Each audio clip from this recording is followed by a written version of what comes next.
প্রিয় লিসেনার্স, আপনারা যারা দেশ ও দেশের বাইরে থেকে আমাদের ঘটনা শোনেন, আপনাদের কাছে অনুরোধ থাকবে অবশ্যই আপনারা ঘটনা শোনার সাথে সাথে সেই ঘটনাটি অনুভব করার চেষ্টা করবেন।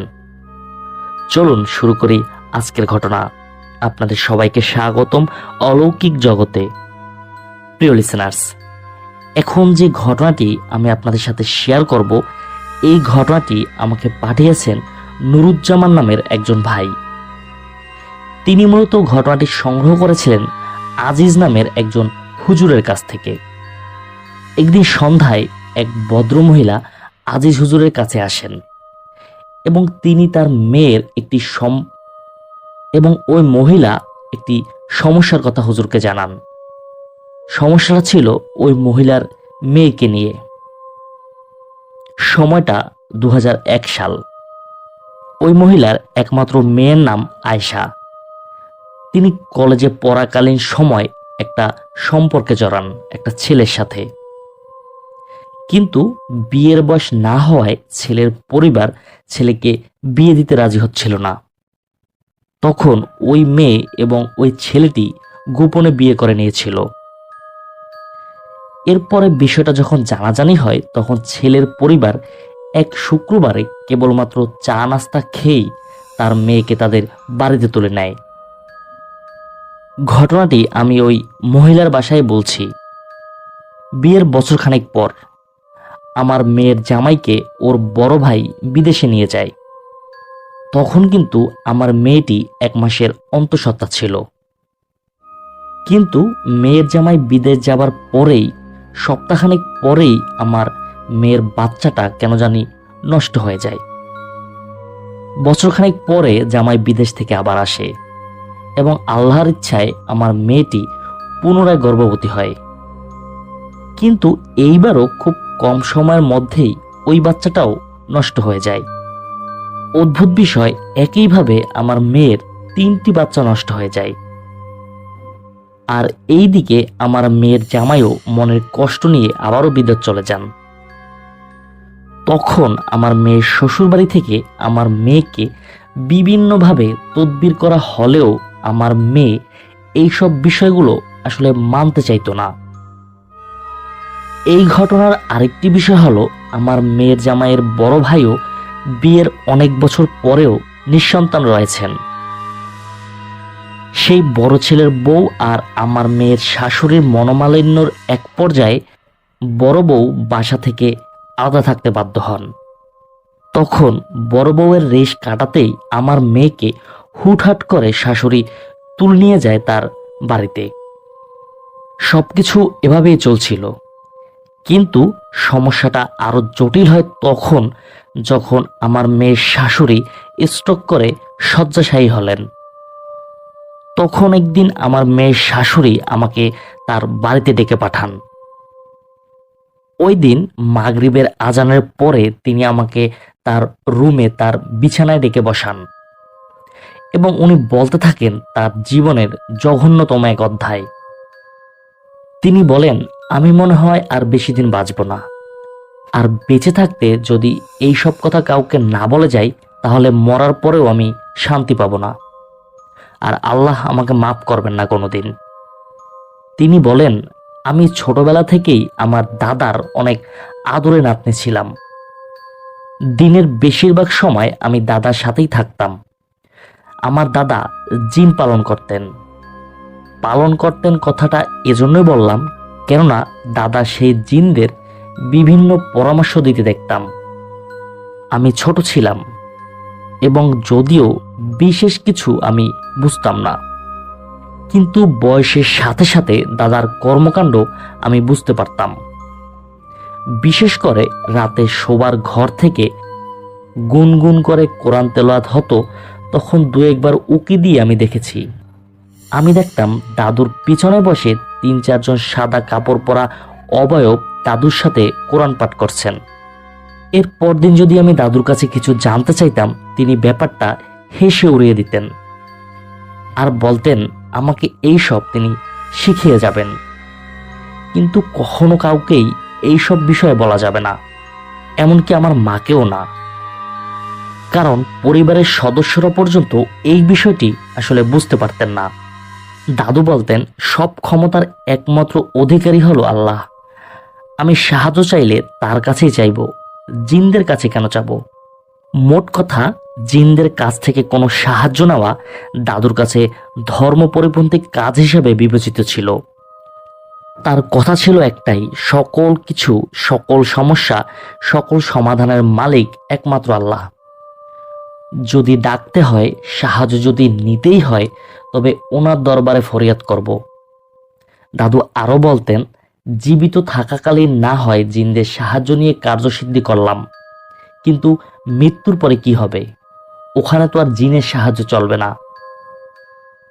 দাদুর এতগুলো মূল্যবান কথার মধ্যে আমার মনে ধরেছে ওই যে কুফরি কথাটা। দাদুকে জিজ্ঞেস করলাম, কুফরি মানে কি? দাদু বললেন, শয়তানি বিদ্যা দিয়ে জিনদের বশে এনে তাদের দিয়ে বিভিন্ন ভালো মন্দ কাজ করানোকে কুফরি বলে।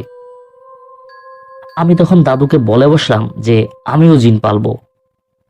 দাদু হেসে বললেন, তাহলে তো তোমাকে 5 ওয়াক্ত নামাজ আদায় করতে হবে, তাহাজ্জুদ পড়তে হবে, সবাই যখন ঘুমাবে তখন আল্লাহকে স্মরণ করে তিলাওয়াত করতে হবে, তখন নাকি আপনা আপনিই জিনরা আমার সাথে দেখা করবে।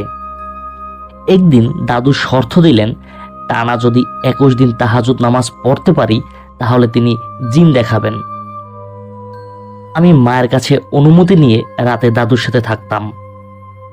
দাদুও আমাকে নামাজের সময় ডেকে দিতেন।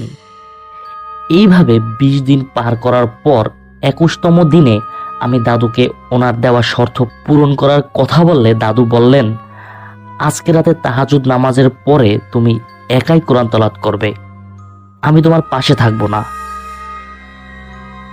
ওই রাতে তাহাজ্জুদ নামাজ পড়ে দেখলাম দাদু আমাকে কোরআন তেলাওয়াত করতে বলে উনি আমার পেছনে গিয়ে বসলেন। হালকা ঘুম ঘুম চোখে আমি কোরআন তেলাওয়াত করছি। একটা সময় খেয়াল করলাম কোনো কারণ ছাড়াই আমার ঘুম ঘুম ভাব একেবারেই চলে যায়। আমি খেয়াল করলাম ওই রুমে আমি ছাড়াও আরো কে জানি কোরআন তেলাওয়াত করছে। আমি পেছনে দাদুর দিকে তাকানোর চেষ্টা করলাম। আমি তাকিয়ে দেখি আমার পেছনে আরো 3 জন সুন্দর ফর্সা মানুষ এক নাগারে আমার সাথে কোরআন তেলাওয়াত করে যাচ্ছে। তখন আমি ভয়ে কোরআন তেলাওয়াত বন্ধ করে জ্ঞান হারিয়ে মাটিতে শুয়ে পড়ি। শুয়ে পড়ার আগ মুহূর্ত পর্যন্ত আমার মনে আছে আমি দেখলাম আমি মাটিতে শুয়ে পড়ার সময় সেই অপরিচিত মানুষের একজন আমাকে ধরে ফেলেছিল। এরপর আমার আর কিছু মনে নেই। প্রথম দিকে ভাবতাম কেবল তাহাজ্জুদ নামাজ পড়লে এবং কোরআন তেলাওয়াত করলেই জিন চলে আসবে, কিন্তু সময়ের সাথে সাথে জানতে পারলাম জিন আনা যেমন কঠিন, তাদের ফিরে যেতে বলা তার চেয়ে আরো বেশি কঠিন। সময়ের সাথে সাথে দাদু আমাকে সবকিছুই খোলাসা করলেন। নির্দিষ্ট কিছু নিয়ম অনুসরণ করে তিনি জিন ডাকার পদ্ধতি আমাকে শিখিয়ে দিয়েছিলেন। দাদুর এইসব পদ্ধতিতে জিন সমাজের উচ্চ স্তরের ক্ষমতাসীন জিনেরাই কেবল হাজির হবে। দাদু আরো বললেন, এই বিশেষ পদ্ধতি তিনি ছাড়া আমার আরো একজন চাচা জানেন। সেদিন রাতে আমি পুনরায় উৎসাহী হয়ে আবার প্রস্তুতি নিলাম জিন হাজির করার। নির্দিষ্ট সময়ে তাহাজ্জুদ পরে নির্দিষ্ট পদ্ধতি অনুসারে তাদেরকে ডাকছিলাম আমি। তখন হঠাৎ একটা ভারী কণ্ঠে আমার পেছন থেকে লম্বা করে একটা ছালাম শুনতে পেলাম।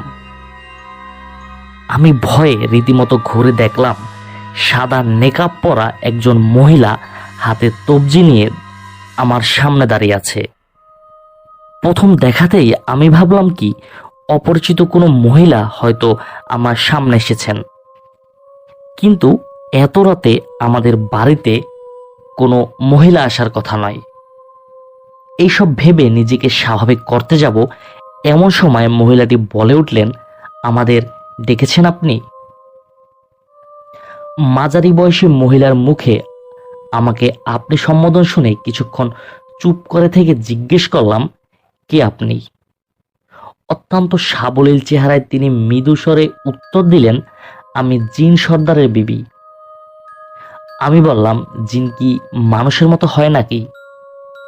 এমন উদ্ভট প্রশ্ন শুনে তিনি মুচকি হেসে উত্তর দিলেন, আমি আপনাকে দেখা দিয়েছি বলেই আপনি দেখতে পেয়েছেন। বলুন আমাদের কেন ডেকেছেন? আমি বললাম, আমি আপনাদের দেখতে চেয়েছিলাম। তিনি বললেন, কেমন দেখলেন? অল্প বয়সী হওয়ায় অপরিপক্ক কথা বলছিলাম আমি। আমি বললাম, আপনারা তো অনেক সুন্দর। আপনারা আমার দাদুর মতো আমার সাথেও থাকবেন? তিনি বললেন, আপনি তো এখনো অনেক ছোট। তাছাড়া আমাদের ডেকেছেন ঠিকই, কিন্তু আমাদের ফিরে যেতে অনুমতি দেওয়ার পদ্ধতি কি আপনি জানেন? আমি অবাক হয়ে বললাম, দাদু তো আমাকে এসব শেখায়নি এখনো।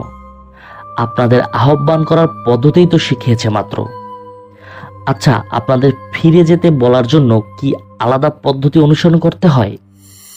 তিনি বললেন, জি। এইবার আমি চিন্তিত হয়ে বললাম, আমার দাদু তো আমাকে এইসব কিছুই শেখায়নি। আমি ওই মহিলাকে এইবার একটু চিন্তিত হতে দেখলাম। এমন সময় ছালাম দিয়ে ঘরে প্রবেশ করেন আমার দাদু। আমার চোখের সামনেই মহিলা আশ্চর্যজনকভাবে সাদা একটা কাপড়ে পুরোটাই ঢেকে যান। এতক্ষণ যাকে আমি দেখেছিলাম, যার নুরানির চেহারা আমি দেখেছিলাম, তিনি মুহূর্তেই সাদা কাপড়ে পুরোটাই মুড়িয়ে গেছেন। আমি বিস্মিত হয়ে চুপ করে কেবল অপলকভাবে তাকিয়ে রইলাম। দাদু বললেন, আমার নাতনি আপনাদের সরাসরি দেখতে চেয়েছিল, তাই আমি ওকে আপনাদের আহ্বান করার পদ্ধতি শিখিয়েছিলাম। ক্ষমা করবেন তাকে। এখনো আপনাদের ফিরে যাওয়ার অনুমতি দেওয়ার পদ্ধতি তাকে শিখিয়ে দিতে পারেনি। তখন একটা ভারী পুরুষ কণ্ঠ বলে উঠল, হুজুর, সে তো অপরিপক্ক। হুজুর, আমরা তো সাড়া দিতে বাধ্য, কিন্তু ফিরে যাবার রুকিয়া যদি সে না জানে তবে সেটা আমাদের জন্য সমস্যা হবে। আর এই সব বিষয় তো আপনি জানেনই। তখন দাদু পুনরায় বললেন, আমি ভেবেছিলাম আপনাদের মধ্যে সাধারণ কোনো জিন হয়তো আসবে, কিন্তু জিনদের রানী যে আসবে সেইটা আমি বুঝতে পারিনি। তখন সাদা আলোর পেছনে থাকা সে মহিলা কণ্ঠ বলে ওঠে, এত অল্প বয়সী কেউ আমাদের ডেকেছে, কি এমন সাহস করতে পারে? তাকে দেখাটা আমার উচিত ছিল, আর তাই আমি নিজেই আসতে বাধ্য হয়েছি। তবে এটা ওর জন্য এবং আমাদের জন্য, উভয়ের জন্যই কিন্তু বিপজ্জনক। দাদু বললেন, ঠিক আছে, আমি বিষয়টা দেখছি। এই কথা বলে দাদু আমার কাছে গিয়ে একটা অদ্ভুত আয়াতের মতো তার মুখে উচ্চারণ করতে লাগলেন। আমি না বুঝে শুধু তার মুখে মুখে উচ্চারণ করে গেলাম। পরপর 3 বার বলার পর দেখি এতক্ষণের অদ্ভুত রকমের পরিবেশটা স্বাভাবিক হয়ে গেছে। দাদু আর কিছু না বলে তিনি গিয়ে শুয়ে পড়লেন। আমিও নিজে গিয়ে শুয়ে পড়লাম। পরদিন সকালে দাদু বেশ চিন্তিত হয়ে গেছেন দেখলাম। আমার সাথে তেমন কথা বলেননি। এভাবে 2-1 দিন কেটে গেলে আমি নিজেই দাদুকে জিজ্ঞেস করলাম, দাদু, আমি কি কোনো অপরাধ করেছি? দাদু বললেন, না, তবে তোমাকে এইসব শিখিয়ে আমি মনে হয় ভুল করেছি। কেননা তোমাকে এখন অনেক বেশি কষ্ট করতে হবে। তার কারণ হলো তুমি তাদেরকে ডাকতে পেরেছো।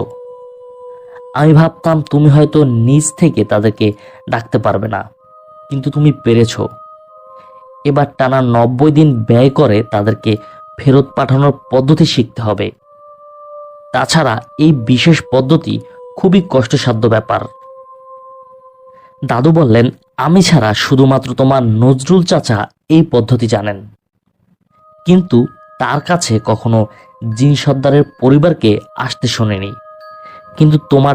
কিন্তু তোমার ডাকে তারা সাড়া দিয়েছে। দাদুর বিমর্ষ চেহারা দেখে বুঝতে পেরেছিলাম নিশ্চয়ই কোনো কঠিন কাজ এটা। এতদিনের আনন্দের কাজ এভাবে কঠিন হয়ে যাবে আমি বুঝতে পারিনি। কি জানি কোনো অজানা এক কারণে অথবা এইসব টেনশনেই দাদু একদিন হঠাৎ মারা গেলেন। দাদুর আকস্মিক মৃত্যুতে আমাদের পরিবারের সবাই খুব ভেঙে পড়েন। এভাবে শোকে দুঃখে কখন জানি একটা বছর কেটে যায়। দাদুর মৃত্যুর পরের বছর এক পূর্ণিমার রাতে আমি সবার মতোই বেশ খুশি ছিলাম। আগামীকাল ঈদ।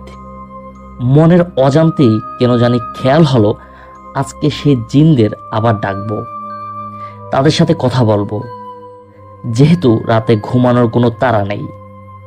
ভাবলাম রাতে বসে তাদের সাথে আলোচনা করে দাদুর বলে যাওয়া আহ্বান করা জিনদের ফিরে যেতে বলার উপায় জেনে নেব।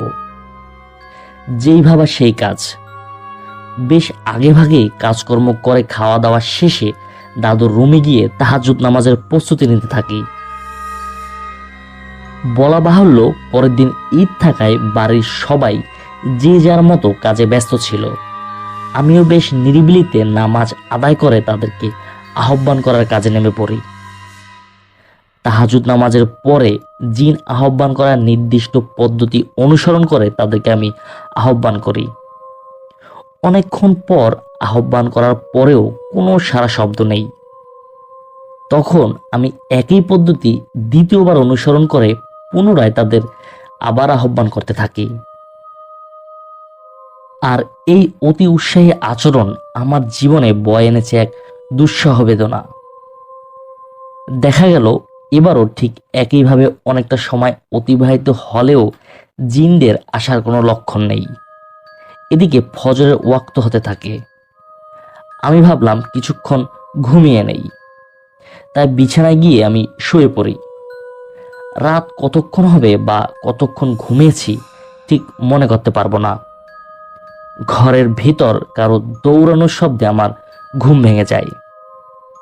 ঘুম ভেঙে আমি দেখলাম অসাধারণ সুন্দর কাপড় চোপড় পরা একটা 3 থেকে 4 বছরের অনেক সুন্দর আর আদুরে বাচ্চা ঘরের ভেতরে দৌড়দৌড়ি করছে। এমন সুন্দর বাচ্চা আমি জীবনে কখনো দেখিনি। আর তার পরনের কাপড়গুলো থেকে রীতিমতো আলো ঝকঝক করছিল। আমি তাকে দেখে খুবই অবাক হয়ে বিছানায় উঠে বসি। আমাকে দেখে বাচ্চাটা এবার দৌড়ানোর বদলে রীতিমতো বাতাসের সাথে উঠতে থাকে ঘরের চারদিকে। এবার আমি ভয়ে মাটিতে দাঁড়িয়ে গেলাম। দেখলাম সেই বাচ্চাটা সে ধপাস করে আমার সামনে পড়ে আর সাথে সাথে সে কেঁদে দেয় এবং আমাকে একটা অদ্ভুত কোনো ভাষায় কি যেন বলতে থাকে। তার ভাষার কোনো কিছুই আমার বোধগম্য হচ্ছিল না। আমি তাকে মাটি থেকে টেনে তুলে জিজ্ঞাসা করলাম যে সে কে, কোথা থেকে এসেছে, কিন্তু তার ভাষায় সে অনেক কিছুই বলে চলেছে, কিন্তু আমি কিছুই বুঝতে পারছিলাম না। তবে তার আতঙ্কিত চেহারা দেখে বুঝলাম সে হয়তো কোনো বিপদে পড়েছে, নয়তো ভয় পেয়েছে। আমি তাকে অভয় দিয়ে শান্ত করলাম। পরক্ষণেই আমার মনে হলো, আরে এটা জিন নয় তো। আমি তাকে জিজ্ঞেস করলাম সে জিন কিনা। সম্ভবত জিন শব্দটা সে বুঝতে পারে, তাই সে মাথা জাকিয়ে সম্মতি দেয়। আমি এবার রীতিমতো ভয় পেয়ে যাই আর চিন্তায় পড়ে যাই যে এইবার কি হবে। এইসব চিন্তা করতে করতে ফজরের আজান শুরু হয়। আর দেখলাম ছেলেটার সে কি কান্না। আমার চোখের সামনেই কাঁদতে কাঁদতে ছেলেটা বাতাসে মিলিয়ে গেল। আমি ঘরের চারদিকে খোঁজাখুঁজি করেও ওকে আর দেখতে পেলাম না। তাই ভাবলাম হয়তো সে চলে গেছে। ফজরের নামাজ পড়ে পরদিন ঈদের নামাজ আর খাওয়া দাওয়া করে বিকেলে আমি ঘুমিয়েছিলাম। ঘুমের মধ্যে এক অদ্ভুত স্বপ্ন আমি দেখলাম। আমাদের ঘরের চারদিকে অসংখ্য ধবধবে সাদা রঙের অগণিত কিছু মানুষ ঘিরে রেখেছে, আর আমার বিছানার চারদিকে দাঁড়িয়ে আছে আরো কিছু মানুষের মতো অবয়ব। তাদের মধ্যে একজন আমাকে কিছু বলছে, কিন্তু আমি তার ভাষা, তার কথা কিছুই শুনতে পাচ্ছি না। এমন অদ্ভুত স্বপ্নে আমি হকচকিত হয়ে উঠে পড়ি। ঈদ উপলক্ষে বাড়িতে অনেক মেহমান আসতে থাকে, কিন্তু আমার কেন যেন মনে হলো আমাদের বাড়িতে যতজন মানুষ আছে তার চেয়ে 3 গুণ বেশি মানুষ আমাদের ঘরে অবস্থান করছে। মেলার ভিড়ে দাঁড়িয়ে থাকলে যেমন একটা অনুভূতি হয়, ঠিক সেই রকম একটা অনুভূতি কাজ করছিল আমার মনে। বিকেল গড়িয়ে সন্ধ্যা হতেই একই উপলব্ধি করলেন আমার মা। কেন যেন তিনি নিজে থেকেই আমাকে বললেন, বাড়িতে কেমন একটা ভিড় ভিড় পরিবেশ বিরাজ করছে। মাগরিবের আজানের সময় বাড়িতে কোনো মেহমান ছিল না, কেবল আমরা 3 জন ছিলাম। আমি যথারীতি নামাজে দাঁড়িয়ে যাই। নামাজে দাঁড়িয়ে আমি অনুভব করলাম পিছনে অনেকজন মানুষ দাঁড়িয়ে আছে। আমি নামাজ আদায় করে পেছনে ফিরে দেখি কেউ নেই। এভাবে একটা অস্থির পরিবেশে রাতের খাবার খেয়ে ঘুমিয়ে পড়ব চিন্তা করলাম। কিন্তু কেন জানি সেই ছেলেটার কথা আমার মনে পড়ছিল। এই সব চিন্তা করতে করতেই একটা চাপা কান্নার শব্দ আমি শুনতে পাই। কান্নার শব্দ শুনে চারদিকে তাকিয়ে দেখলাম ঘরের একটা কোণায় সেই ছেলেটা বসে কাঁদছে। আমি তার কাছে গিয়ে আবার কেন এসেছে এটা জিজ্ঞেস করি, এবং আবারও সেই ছেলেটা যথারীতি আগের মতোই নিজের ভাষায় অনেক কিছু বলেছে, কিন্তু আমি কিছুই বুঝতে পারছিলাম না। তবে তার আকুতি সুলভ চেহারা দেখে মনে হলো সে আমাকে কোনো কিছু করার জন্য অনুরোধ করছে। আমার মনে সন্দেহ হলে আমি ঠিক করলাম ওই রাতেই আমি আবার জিন ডাকার পদ্ধতি অনুসরণ করব। সবাই ঘুমিয়ে যাওয়ার পর তাহাজ্জুদ নামাজ পড়ে আমি শুরু করি আমার কাজ। সেদিন আমাকে রীতিমতো অবাক করে দিয়ে নির্দিষ্ট পদ্ধতি শেষ হওয়ার সাথে সাথেই দেখলাম আমার ঘর ভর্তি সেই সাদা কাপড়ের অবয়বগুলো দাঁড়িয়ে আছে। আমি প্রচন্ড ভয়ে মাটিতে পড়ে যাই। পুরো ঘর জুড়ে এত মানুষ, তিল ধারণের জায়গা নেই, অথচ তাদের কাউকেই সাধারণ চোখে দেখা যাচ্ছিল না। আমাকে আরো অবাক করে দিয়ে অনেকটা রাজার মতো পোশাকে তাদের একজন অত্যন্ত সুন্দর মানুষরূপী অবয়ব আমার কাছে এসে হাত জোর করে জিজ্ঞেস করলো আমার ছেলেটা কোথায়। তার এমন উদ্ভট প্রশ্নে আমি অবাক হয়ে জিজ্ঞেস করলাম, কে আপনি? কে আপনার ছেলে? তিনি আমার প্রশ্নের উত্তরে বললেন, আপনি যা চান আমি তাই দিতেই প্রস্তুত, কিন্তু আমার ছেলেটাকে আমার কাছে ফিরিয়ে দিন। সে আমার একমাত্র সন্তান। আমি তাকে আবারও জিজ্ঞেস করলাম যে আপনি কে? তিনি বললেন, আমি জিনের সর্দার। রমজান মাসের নামাজে আমরা সবাই ব্যস্ত থাকায় আপনার আহ্বানে আমরা কেউ সাড়া দিতে পারিনি, কিন্তু আপনি যখন পরপর 2 বার আহ্বান করেন, এই কারণে আমার ছেলেটা ভুলবশত আপনার ডাকে সাড়া দিয়ে পৃথিবীর দৃশ্যমান জগতে চলে আসে। সে অপ্রাপ্তবয়স্ক হওয়ার কারণে আপনাদের মানুষের ভাষা সে জানে না। আপনি দয়া করে তাকে ফিরে যাওয়ার পদ্ধতি অনুসরণ করে তাকে ফিরিয়ে দিন। আর আপনার আহ্বানে যেহেতু সে এসেছে, সেহেতু আপনার অনুমতি ব্যতীত সে আমাদের জগতে ফিরে যেতে পারবে না। আমরাও তাকে দেখতে পারবো না, কিংবা তার সাথে কোনো যোগাযোগও করতে পারবো না। তাই আপনি যত দ্রুত সম্ভব তাকে আমার কাছে ফিরিয়ে দিন। আমি সেই অবয়বকে যেই কিছু বলতে যাব, দেখলাম আমার ঘরের দরজায় আমার মা এসে আমাকে ডাকছে। আমি উঠে গিয়ে দরজা খুলে আমার মায়ের সাথে কথা বললাম। মা বললেন তিনি নাকি স্বপ্ন দেখেছেন আমি কোনো বিপদে পড়েছি, তাই আমাকে দেখতে এসেছেন। মায়ের কথা শুনে আমি পিছনে ফিরে দেখি এতক্ষণ লোকারণ্য থাকা আমার রুমটা একেবারেই খালি, কেউ নেই কোথাও। আমি ভয়ে ভয়ে মায়ের সাথে অন্য রুমে গিয়ে ঘুমিয়ে পড়ি। পরদিন সকালে আমাদের বাড়িতে আমার সেই নজরুল চাচা বেড়াতে আসেন। তিনি একটা হেফজোখানার শিক্ষক ছিলেন। চাচা আমাকে নিজের মেয়ের মতোই স্নেহ করতেন। তিনি আমাকে বিভিন্ন বিষয়ে বুঝিয়েও বলতেন। তখন আমি সাহস করে চাচাকে এই সব বিষয়গুলো বলি, এবং তিনি আমার মায়ের সাথে সরাসরি বিষয়টা শেয়ার করেন। আমার মা এইসব কথা শুনে এইসব বিষয়ে পুনরায় যেন চর্চা না করি এই জন্য আমাকে শাসিয়ে দেন এবং প্রতি রাতেই মায়ের সাথে শোবার জন্য বলেন। কিন্তু আমার নজরুল চাচাকে দেখলাম বিষয়টা নিয়ে বেশ চিন্তিত আর ব্যস্ত হয়ে যেতে। ওই দিন রাতে আমি আর তাহাজ্জুদ নামাজ পড়তে পারিনি। মায়ের সাথে রাতে ঘুমানোর কারণে কিছুই করা হয়নি সেদিন।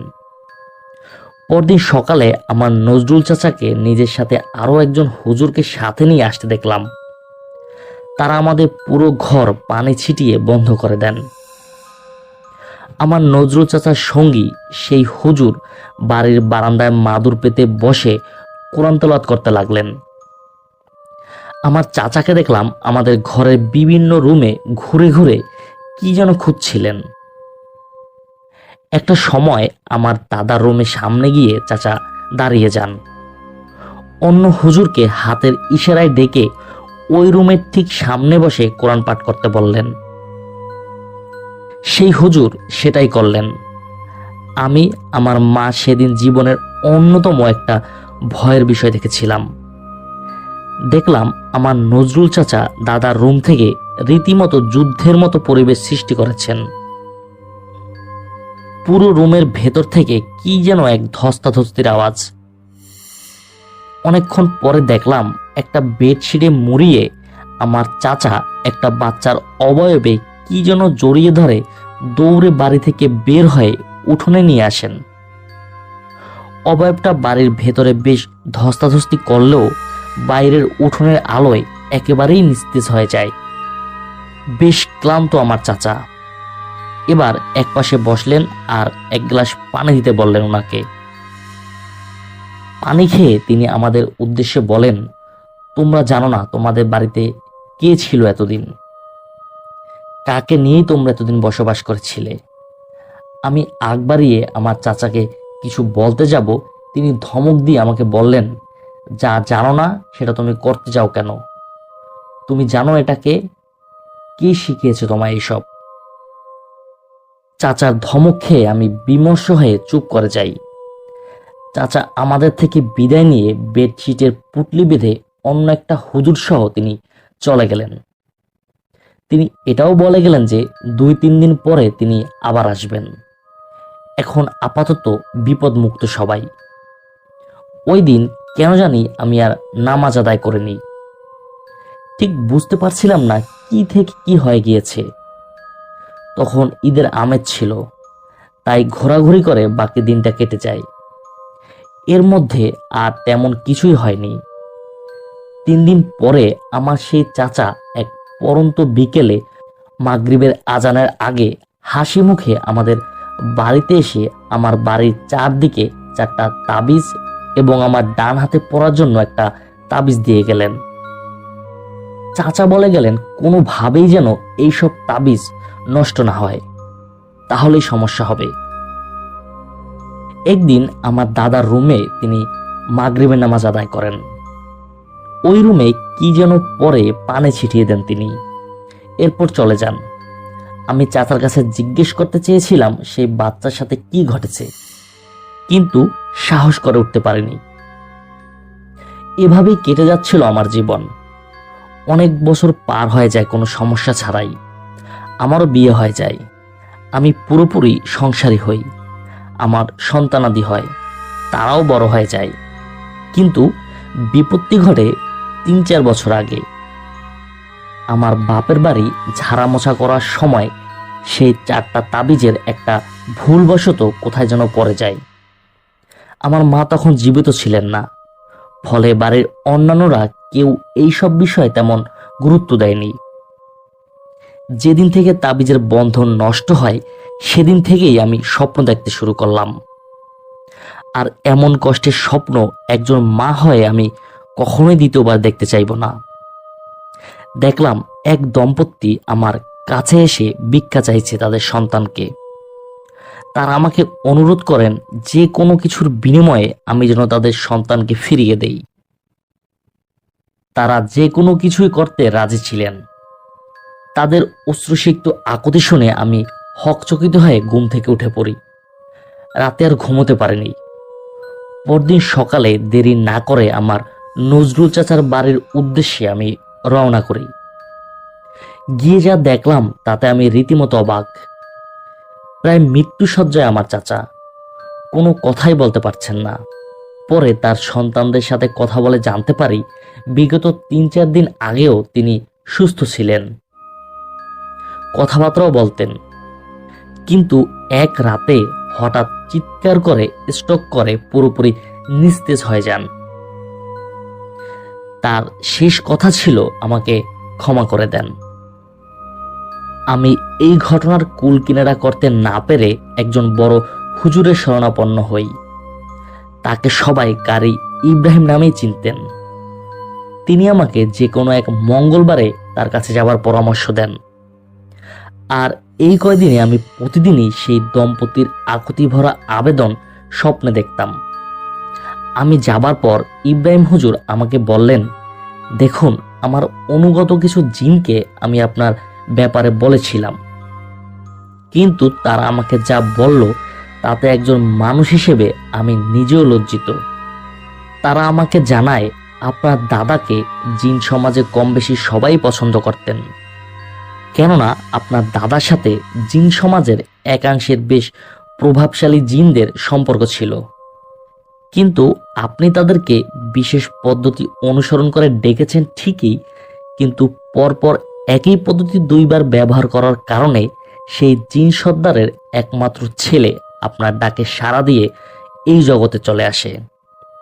আর যেহেতু মানুষ জাতিকে আল্লাহ সর্বশ্রেষ্ঠ রূপে সৃষ্টি করেছেন, সেহেতু আপনার অনুমতি ব্যতীত সেই অবুঝ বাচ্চাটি এই মানুষ জগৎ ছেড়ে তাদের সমাজে ফিরে যেতে পারেনি।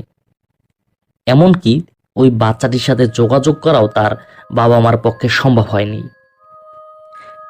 এই পদ্ধতিটি এমনই যে যিনি এটা করবেন কেবল ওই নির্দিষ্ট মানুষই হাজির হওয়া জিনদের নিয়ন্ত্রণ করবেন।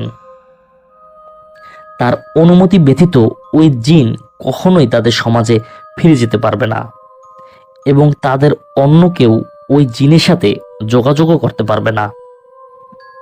আর এই পদ্ধতির মাধ্যমে কিছু অসৎ মানুষ জিনদের বন্দী করে বিভিন্ন শিরক আর গুনাহের কাজ করে থাকে। হুজুরের কথায় আমি রীতিমতো বিস্মিত হতে থাকি। হুজুর আরো বলেন, সেদিন আপনার নজরুল চাচা সেই জিনকে আটক করতে গিয়েছিলেন। সেদিন তিনি তার অনুগত জিনদের থেকে এই সব বিষয়ে সবিস্তারে জেনে গিয়ে ওনার পদ্ধতিতে ওই জিন বাচ্চাকে আটক করে নিয়ে আসেন। এরপর তিনি ওই বাচ্চা জিনকে আটক করে তার শিক্ষকতা করা হেফজোখানায় কয়েকজন শিশুর উপর অদৃশ্যভাবে চালান করে দেন। তিনি কি করেন, তিনি বিভিন্ন সময়ে বিভিন্ন শিশুর উপর ওই জিনকে চালান করেন এবং এতে তারা অসুস্থ হয়। আবার তিনি এই পুনরায় চিকিৎসা করার নামে মোটা অঙ্কের টাকা আত্মসাৎ করেন। দীর্ঘদিন মানুষ্যলোকে বন্দী থাকার দরুন সেই জিন নিজের ক্ষমতা ধীরে ধীরে ভুলে যেতে থাকে। আপনার চাচা বিভিন্নভাবে তাকে শাস্তি দিয়ে তার থেকে বিভিন্ন অন্যায় আর গুনাহের কাজ আদায় করে নিতেন। আর যেদিন আপনার বাবার বাড়িতে সেই তাবিজের বন্ধন নষ্ট হয়ে যায়, ঠিক ওই দিনই সেই বাচ্চা জিন আপনার চাচাকে আক্রমণ করে তার সবগুলো ইন্দ্রিয় নষ্ট করে তাকে জীবন্ত লাশে পরিণত করে দেয়, এবং বর্তমানে সে পলাতক আছে। একমাত্র আপনি এবং আপনার চাচা ব্যতীত আর কেউই তাকে দেখতে পারবে না। এইসব বিষয় ছাপিয়ে সবচেয়ে কষ্টের বিষয় হলো, সেই জিনের মা বাবা এই সুদীর্ঘ বছর প্রতিদিনই আপনার কাছে যোগাযোগ করতে এসেছেন, ভিক্ষা চাইতে এসেছেন তাদের একমাত্র সন্তানকে, কিন্তু আপনার শরীরের সাথে থাকা ওই তাবিজের কারণে আর আপনার বাবার বাড়িতে ওই তাবিজের কারণে কোনোভাবেই আপনার সাথে যোগাযোগ করতে পারেনি। এমনকি আপনার স্বপ্নেও তারা অদৃশ্য ছিল। আপনি সেই জিনের সর্দারের ছেলের কোনো ক্ষতি করবেন এই ভেবে তারা আপনার কোনো ক্ষতি করেনি। সন্তান হারানোর শোক কতটা কষ্টের সেটা একমাত্র তার মা বাবাই জানে। কোনো কারণে সেই তাবিজের বন্ধন ভেঙে যায় আর তারা আপনার সাথে যোগাযোগ করতে সক্ষম হয়, আপনি যত দ্রুত সম্ভব তাদের সন্তানকে ফিরিয়ে দিন। হুজুরের এমন কথা শুনে আমি বেশ কষ্ট পাই। নিজের অতি উৎসাহী আচরণে এক দম্পতি থেকে তাদের নিষ্পাপ সন্তানকে কেড়ে নিব আমি বুঝতে পারিনি। আমি সেই হুজুরকে আমার জানা যাবতীয় সব বিষয় সম্পর্কে খুলে বলি। তিনি আমাকে আরো কিছু পরামর্শ দেন এবং বলেন যে তার অনুগত কিছু জিনদের তিনি অনুরোধ করবেন তারাও যেন আমাকে সাহায্য করে। আমি হুজুরের থেকে বিদায় নিয়ে বাড়িতে চলে আসি এবং বাড়িতে এসে কাউকে কিছুই বুঝতে দেইনি। তখন আমি নিজেই 2 সন্তানের জননী। সন্তানের জন্য মায়ের ভালোবাসা কেমন সেটা আমি বুঝতে পারছিলাম, আর তাই কোনোভাবেই দেরি করতে চাইছিলাম না। যেহেতু আমার নজরুল চাচা মৃত্যুশয্যায়, সেহেতু তার কাছ থেকে আমি কোনো সাহায্যই পাইনি। আমি প্রথমে আমাদের বাড়ির চারদিকে থাকা বাকি তাবিজগুলো খুলে পুকুরের পানিতে ফেলে দেই। আর আমাদের বাড়িতে আমার দাদার রুমে আমি যেখানে রুকাই আরম্ভ করেছিলাম, আমি আমার স্বামীর কাছ থেকে কয়েকদিনের অনুমতি নিয়ে সেখানে যাই। পরপর 2 রাত তাহাজ্জুদ নামাজের পরে আমি আমার জানা পদ্ধতি অনুসরণ করার পরে দেখলাম একজন অর্ধবয়স্ক পুরুষ আর পর্দাসীন একজন অর্ধবয়স্কা মহিলা আমার সামনে উপস্থিত। সেই মহিলাকে দেখে আমি কেন জানি মনে হলো আমি ওনাকে চিনি। তাদের চেহারা দেখে মনে হলো তারা বেশ ক্ষিপ্ত হয়ে আছে আমার উপর। সেই পুরুষটি আমাকে বলে ওঠে, দেখুন, এত বছর আপনার সাথে যোগাযোগ করার সর্বোচ্চ চেষ্টা করেছি, কিন্তু আপনি নিজের শরীর বন্ধ করে আমাদেরকে দূরে রেখেছেন। আমাদের ছেলে কোথায়? তাকে আমাদের কাছে ফিরিয়ে দিন। আমি ওনাকে বিস্তারিত সবকিছু খুলে বলি। ওনার সাথে থাকা মহিলাটি কেঁদে আমাকে বলল, মা, আমি আর কাঁদতে পারবো না। এত বছর প্রতিদিন আমার ছেলেটার জন্য আমি কান্না করে গেছি। তুমি যে করে হোক আমার ছেলেকে আমার কাছে ফিরিয়ে দাও। তাদের সাথে কথায় কথায় কখন যে বোর হয়ে গেছে আমি টের পাইনি। ফজরের আজান হবার সাথে সাথেই তারা আমার চোখের সামনে থেকে অদৃশ্য হয়ে যায়। তখন আমি পড়ে যাই এক মহা সংকটে, কেননা সেই জিনকে খুঁজে বের করা তখন আমার কাছে একটা দায়িত্ব, আর নিজের পাপের প্রায়শ্চিত্ত করার একমাত্র উপায় হয়ে দাঁড়ায় ছেলেটিকে ফেরত পাঠানো। আমি প্রায় প্রতিদিনই ছেলেটিকে ডাকার চেষ্টা করতাম, কিন্তু সেই জিনটা আসতো না। আর তার অসহায় মা বাবা আমার কাছে এসে তাদের সন্তানকে ফেরত চাইতো। একদিন খবর আসে আমার সেই চাচা মারা গেছেন। তার মৃত্যুর পরে তাকে দেখতে আমি ওনাদের বাড়িতে চাই। একজন অপরাধী মৃত্যুর পরেও যে শাস্তি পাবে না, এটাই অনুমেয় ছিল। প্রচন্ড বৃষ্টিতে ওনার কবরও খোঁড়া দায় হয়ে পড়েছিল। যারা ওনাকে গোসল দিয়েছেন তারা বলেছেন ওনার শরীর থেকে খুব বাজে একটা গন্ধ আসছিল। সেদিন রাত 12টার দিকে অনেক কষ্টে ওনাকে দাফন করা হয়। সকলের কাছে বেশ পরিচিত ছিলেন তিনি। বিভিন্ন ধরনের তাবিজ কবজ করতে পারতেন তিনি। এসব কারণেই হয়তো অনেক মানুষ এসেছিল তার জানা যায়। আর এতগুলো মানুষের ভিড়ে আমি সেই জিনকে খোঁজ করছিলাম যদি কোনোভাবে তার দেখা পাই। ওই দিন রাতে কি মনে করে আমার সেই চাচার বাড়িতেই আমি রয়ে যাই। মনে মনে স্থির করি চাচার রুমেই তাহাজ্জুদের নামাজের পরে জিনটাকে ডাকবো। যেই ভাবা সেই কাজ।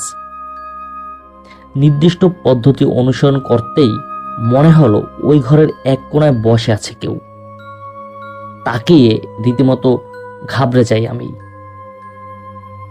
বেশ নোংরা কাপড়ের একটা লোক গলায় শিকল দেওয়া অবস্থায় জড়সড় হয়ে বসে আছে। আমি অনেক ভয়ে তাকে উদ্দেশ্য করে বললাম, কে তুমি? সে আমার কথা শুনে হঠাৎ চমকে আমার দিকে তাকিয়ে রাগে গড়গড় শব্দ করতে থাকে, কিন্তু কোনোভাবেই সেই শিকল থেকে বের হতে পারছিল না। তার আচরণ দেখে মনে হলো সে আমাকে চেনে। আমি মনে সাহস করে তার সামনে গিয়ে বসি এবং তার সাথে কথা বলার চেষ্টা করি। আমি অনেক কিছু বলার পরেও সে নীরব থাকে। এক পর্যায়ে সে আমাকে অবাক করে দিয়ে বলে ওঠে, আমি আমার মায়ের কাছে যাব। তার আকুতি ভরা আবেদন শুনে আমি চোখের পানি ধরে রাখতে পারিনি। আমি তার কাছে নিজের অতি উৎসাহী আচরণের জন্য ক্ষমা চাইলাম এবং এই সমস্যার প্রতিকার চাইলাম, কিন্তু সে আমাকে কোনো প্রতিকার দিতে পারল না। কখন যে ভোর হয়ে গেছে বুঝতে পারিনি। আজানের শব্দ হওয়ার সাথে সাথেই চোখের সামনে থেকে সে উধাও হয়ে যায়। আমি আমাকে সাহায্যকারী সেই ইব্রাহিম হুজুরকে এই বাড়িতে নিয়ে আসার সিদ্ধান্ত নেই এবং আমার চাচার পরিবারকে এইসব বিষয়ে অবহিত করি। তাদের সবাই খুব সহজেই বিশ্বাস করেন আমার কথা, কেননা আমার চাচা হঠাৎ করেই রাতারাতি জনপ্রিয় হয়ে গিয়েছিলেন। বহু দূর দূরান্ত থেকে মানুষ তার কাছে বিভিন্ন সমস্যা নিয়ে ছুটে আসতেন এবং তিনি নিজেও হঠাৎ করে বেশ টাকা পয়সার মালিক হয়ে গিয়েছিলেন। চাচার পরিবারের সবাই বেশ সাহায্য করছিল আমাকে। সেই হুজুর আমার চাচার বাড়িতে আসলে প্রথমে তিনি বাড়ির চারদিকে থাকা অদ্ভুত সব বিষয় দেখে আঁতকে ওঠেন। তিনি বলেন, মানুষ কিভাবে এত কুফরি করতে পারে। হুজুর আমাকে বললেন, এটা তো বাড়ি নয়, এটা নরকে পরিণত করে রেখেছে। তিনি সবাইকে নিয়ে বাড়ির বিভিন্ন জায়গায় থাকা বিভিন্ন তাবিজ, পালক, লাল সুতা, সুই সহ আরো বিভিন্ন কিছু সরিয়ে সেগুলো আগুনে পুড়িয়ে দেন। এরপর তিনি নিজে গোসল করে ও নামাজ আদায় করে সবাইকে নিয়ে বসলেন এবং সবিস্তারে সবকিছু খুলে বলেন। তিনি বলেন, সৃষ্টির সেরা জীব হিসেবে সেই জিনকে তার পরিবারের কাছে ফিরিয়ে দেওয়া আমাদের সবার কর্তব্য। এই জন্য তিনি সবার সহযোগিতা চাইলেন। ওই দিন মাগরিবের নামাজের পরে তিনি একটা রুমে আমাকে সহ নির্দিষ্ট পদ্ধতি করতে বসলেন। আমি দেখলাম খুব অল্প সময় তার অনুগত জিনরা সেখানে উপস্থিত হয়েছে। তিনি তাদেরকে কোনো উপায়ে এই সমস্যার সমাধান বের করতে বললেন। তারা বলল, এই কাজ তাদের সাধ্যের বাইরে। তাছাড়া এই জিন সর্দারের সন্তানের ক্ষমতাও তাদের চেয়ে বহুগুণ বেশি। কিন্তু যদি সে পুনরায় তার মা বাবার কাছে ফিরে যেতে পারে, তবে সে এতদিনের কষ্টের প্রতিশোধ নিতে পারে, আর যার পরিণাম হবে ভয়াবহ। আর এই জিনকে আমরা পলাতক মনে করেছিলাম, কিন্তু সে পৃথিবীতেই একটা নির্দিষ্ট স্থানে বন্দী অবস্থায় আছে, যাকে আমরাও দেখতে পারছি না। তার করা কিছু বিরল কাজের চিহ্ন আমরা পেয়েছি, যা আমাদের জিন সমাজে গর্হিত কাজ। এইসব কাজের নমুনা দেখে বুঝতে পেরেছি এটা কোনো সাধারণ জিনের কাজ নয়, এবং এই জিনও সাধারণ পদ্ধতিতে পৃথিবীতে দৃশ্যমান জগতে আসেনি। আমি তাদের কথা শুনে বলে উঠলাম, এই পরিস্থিতির জন্য যেহেতু আমিই দায়ী, সেহেতু যে কোনো কিছুর বিনিময়ে আমি এই সমস্যার সমাধান করতে চাই। সেই জিনেরা আমার কথা শুনে কি করা যায় দেখবে বলে বিদায় নেন। ইব্রাহিম হুজুর আমাকে এই কাজের পরিণাম সম্পর্কে পুনরায় অবহিত করেন। তিনি বলেন, আপনার দাদা আপনাকে এমন একটা পদ্ধতি শিখিয়েছে যেটা অতি দুর্লভ, যার মাধ্যমে আপনার হাজির করা জিনের উপর কেবলমাত্র আপনার নিয়ন্ত্রণ থাকবে। তাই অন্য জিনেরাও তার নাগাল পাচ্ছিল না। আপনি নিজেই সেই বন্দি জিনকে কোনোভাবে আয়ত্তে নিয়ে এসে এই সমস্যার সমাধানের চেষ্টা করেন। আমি হুজুরের কথা মতো ওই রাতে চাচার রুমে সেই জিনকে ডেকে তার কাছে অনেকবার সমাধান চাইলাম, কিন্তু সে বরাবরের মতোই চুপচাপ ছিল। এদিকে আমার স্বপ্নে তার মা বাবা প্রতিদিনই তাদের সন্তানকে ফিরিয়ে দেবার করুণ আকুতি করে চলেছে। এটা যেন সন্তানের প্রতি মা বাবার একটা বন্ধন। রীতিমতো এক কষ্টের সময় পার করছিলাম আমি মনের কষ্টে আমার দাদার কবর জিয়ারত করতে চাই। কেন জানি নিজের মনে কষ্টের কারণে দাদুকেও মনে মনে দোষারোপ করে জিয়ারত করার সময় মনের অজান্তেই কেঁদে ফেলি। ওই দিন রাতে আমি তাহাজ্জুদ নামাজ পড়ে ঘুমিয়ে পড়ি। এতগুলো অপ্রাকৃতিক বিষয় ছাপিয়ে আরো এক অদ্ভুত স্বপ্নে খুবই অবাক হলাম আমি। আমার স্বপ্নে আমার দাদা আমাকে বলছেন মৃত্যুর পরেও তিনি নিজেও কষ্টে আছেন এই বিষয়টা নিয়ে। কেননা তার ভুলের কারণে নিষ্পাপ এক জিন শিশু আর তার বাবা মা খুবই কষ্টে আছেন। যত দ্রুত সম্ভব তিনি এই সমস্যার সমাধান করতে বললেন। তখন আমি রীতিমতো লাফিয়ে ঘুম থেকে উঠে যাই। নিজের অতি উৎসাহী আচরণের কারণে এতগুলো অস্তিত্বের কষ্টের কারণ হবে তা কখনো বুঝতে পারিনি। পরদিন ইব্রাহিম হুজুরকে সবকিছু বলে তিনি নিজেও কিছুটা অবাক হন। পরদিন আমি তাহাজ্জুদ নামাজের পরে সেই জিনটিকে দেখতে পেলাম। আজকে আমি তার কাছে গিয়ে প্রথমেই তার গলায় থাকা শিকলের মতো আবরণটা খুলে নিলাম আর দেখলাম তাৎক্ষণিকভাবে সে তার স্বরূপে ফিরে এসেছে। বেশ কিছু উপরে সে ভাসছে আর আমাকে জিজ্ঞেস করছে আজকে আমাকে কি করতে হবে। এতদিন চুপচাপ থাকা সত্তার মুখে কথা শুনে আমি কিছুটা চুপ থেকে বললাম, তুমি তোমার নিজ জগতে ফিরে যাও। সে বলে ওঠে এটা তার পক্ষে সম্ভব নয়, আমাকেই নাকি অনুমতি দিতে হবে। আমি তাকে বললাম যতদিন আমি তাকে অনুমতি দিতে না পারি ততদিন সে যেন খুশি মনে পরিষ্কার পরিচ্ছন্ন হয়ে থাকে, কেননা তার এই হতভাগ্য রূপ আমি আর দেখতে পারছিলাম না। এদিকে ইব্রাহিম হুজুর পরদিন সকালে তড়িগড়ি করে আমার কাছে আসেন এবং বলেন তার অনুগত জিনেরা একটা সমাধান পেয়েছে আর এজন্য সেই বন্দি জিনের মা বাবার সাহায্য লাগবে। তিনি বলেন আপনার করা পদ্ধতি বহুকাল আগের প্রাচীন এক পদ্ধতি, এটার সমাধান বহুকাল আগের অভিজ্ঞ কোনো জিনই দিতে পারবে। আমি দেরি না করে আমার নিজের বাড়িতে এসে তাহাজ্জুদের নামাজ শেষ করতেই দেখি সেই জিনের বাবা মা আমার সামনে উপস্থিত। তাদেরকে আমি সবকিছুই খুলে বলি এবং তাদের কাছে আমি সাহায্য চাই। তারা আমাকে জানায় তাদের রাজ্যে বহু বছর আগের কিছু জিন বন্দী আছে।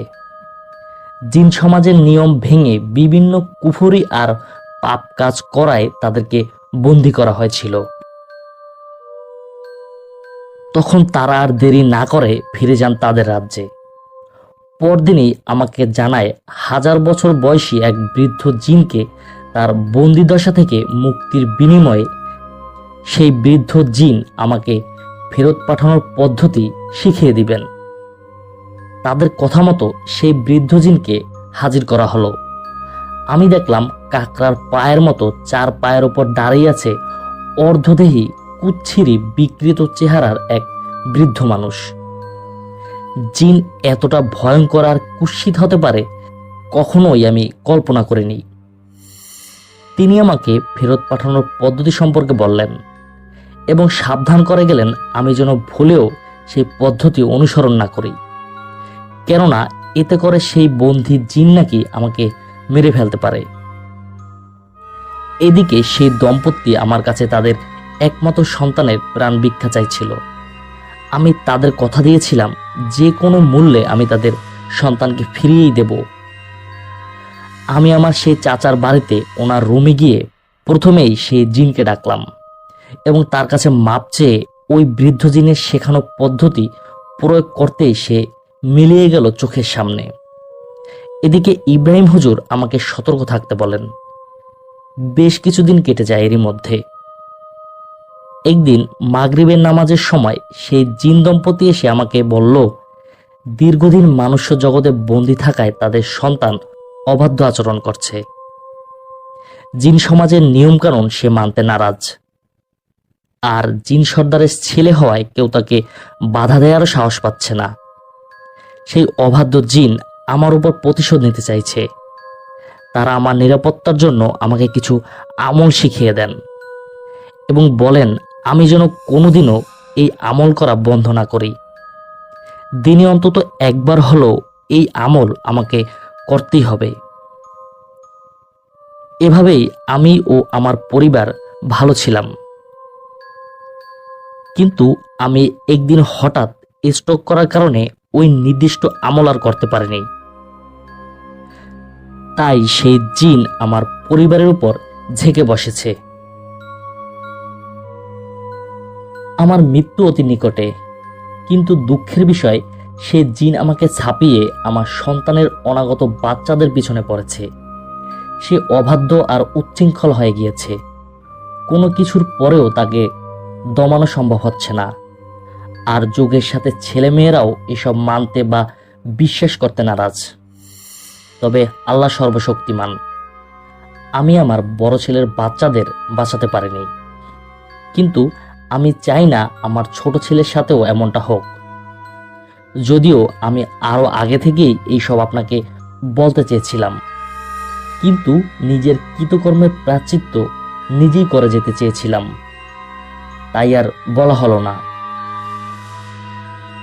তাই আজ আপনাকে ডেকে সবকিছু খুলে বললাম। আপনি আপনার মেয়ে আর আমার ছেলের জন্য কিছু করুন। আমার মেয়ের শাশুড়ির এইসব কথা শুনে আমি হন্তদন্ত হয়ে আপনার কাছে ছুটে এসেছি। আপনি আমার মেয়ের অনাগত বাচ্চাদের জন্য কিছু করুন। আজিজ হুজুর সেই মহিলাকে বলেছিলেন তিনি কোনো জিন হাজির করেন না, কিন্তু আল্লাহর ওপর অগাধ বিশ্বাস ও পারিবারিক ঐতিহ্যের কারণে তিনি কোরআন সুন্নাহ ভিত্তিক কিছু তদবির মানুষকে দিয়ে থাকেন। সেই বিশ্বাস থেকে আজিজ হুজুর ওই মহিলাকেও কিছু তদবির দিয়েছিলেন, যেটা 21 দিন পর্যন্ত তাকে পালন করতে বলা হয়েছিল। আল্লাহর রহমতে সেই মহিলার মেয়ে নির্দিষ্ট সময় একটা মেয়ে সন্তানের জন্ম দেয় এবং মেয়েটি জন্মের 4 দিনের মাথায় তার দাদি অর্থাৎ ওই সাহায্যপ্রার্থী মহিলার মেয়ের শাশুড়ি মারা যান। পরিবারটি এখন অবধি সুন্দর আর সুস্থ আছে। আজিজ হুজুরকে জিজ্ঞেস করা হয়েছিল তিনি কিভাবে তদবির দিয়েছিলেন। উনি বলেন কোরআন শরীফের নির্দিষ্ট কিছু আয়াত লিখেই নাকি তিনি এমন জটিল সমস্যার সমাধান দিয়েছেন। সাথে এটাও বলেছিলেন যে জিনকে ডাকা যেমন কঠিন, তাদের রক্ষণাবেক্ষণ করা আরো কঠিন। কোনো ভুল ত্রুটি হলে দেখা যায় নিজের প্রাণও হুমকিতে পড়ে যায়। আর এভাবেই শেষ হয় নিষ্পাপ জিন শিশুর প্রতি তার বাবা মায়ের পৃথিবীর চিরন্তন এক বন্ধনের ইতিহাস। আর সেই সাথে নিজের প্রাণের বিনিময়ে শেষ হয় নিজের অতি উৎসাহী আচরণের এক করুণ প্রায়শ্চিত্তের।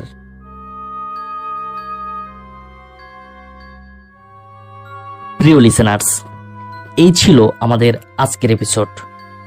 মহান আল্লাহ তাআলার এই দুনিয়ায় কত যে রহস্য লুকিয়ে আছে তার ধারণা আমরা করতে পারি না। মহান আল্লাহ তাআলার কাছে ফরিয়াদ থাকবে এই ধরনের সকল সমস্যা থেকে তিনি যেন আমাদের হেফাজত করেন। প্রিয় লিসেনার্স, আজকের এই ঘটনাটি যদি আপনাদের সামান্যতম ভালো লাগে অবশ্যই আপনারা আমাকে কমেন্ট করে জানাবেন। আর আপনারা যারা আপনাদের জীবনে ঘটে যাওয়া কোনো ঘটনা অথবা আপনার জানা কোনো সত্য ঘটনা আমাদের পাঠাতে চান, তারা ঘটনা লিখে অথবা রেকর্ডিং করে পাঠিয়ে দিন আমাদের হোয়াটসঅ্যাপ নাম্বারে। এই ভিডিওর নিচে ডিসক্রিপশন বক্সে আমাদের হোয়াটসঅ্যাপ নাম্বার দেওয়া আছে। আর আপনাদের সকলের কাছে অনুরোধ থাকবে আমাদের এই ছোট্ট চ্যানেলটি সাবস্ক্রাইব করার জন্য। ইনশাল্লাহ পরবর্তী ঘটনা শোনার আমন্ত্রণ জানিয়ে আজকের মতো এখানেই বিদায় নিচ্ছি। আসসালামু আলাইকুম।